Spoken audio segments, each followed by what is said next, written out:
আজকে বেরিয়ে পড়েছিলাম কুমারপুকুর পুজো দিতে, মা কালীর পুজো। প্রত্যেক বছর মাঘ মাসের শেষ শনিবার মঙ্গলবার করে পুজো হয়। তাই লাইনে আমার কাকিমারাও ছিল, ভাই ছিল। গিয়ে আমি পুজো দিচ্ছি আর ছেলে মেয়ে ফোনটা নিয়ে মেলা ঘুরছে। হ্যাঁ, পরে আমি বেরিয়েছিলাম, তার আগে ওরাই ভিডিওটা করেছে মেলা ঘুরে। তো তোমরা বলবে কিন্তু কারা কারা এসেছো কুমারপুকুর মেলায়, আর কারা কারা চেনো এই জায়গাটা। হাসনাবাদ থেকে এই 10 মিনিটের মতন রাস্তা। মেলা মানে বহুত লোকের সঙ্গম, বহুত লোক, বহু মানুষ। আর এই ঐতিহাসিক মেলাটা মানে মা কালীর পুজোটা বহু বছর পুরনো। অনেক গল্প, অনেক কাহিনী, এত কিছু আমরা হয়তো জানি না, কিন্তু প্রত্যেক বছর মারকে স্মরণ করে প্রত্যেক বছর আমি পুজো দিতে যাই। এই হলো মার আসল মন্দির।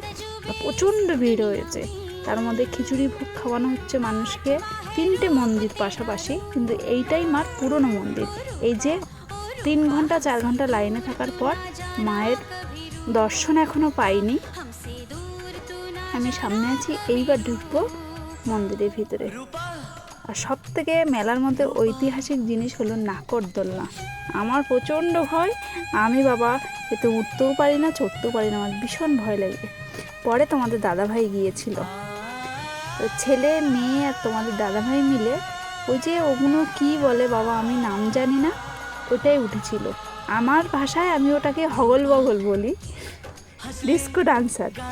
তো ওরা 3 জনে উঠেছিল, ছেলে মেয়ে আর তোমাদের দাদাভাই। আমি উঠিনি। তো এই ব্লগটা কেমন লাগলো প্লিজ কমেন্টে বলো।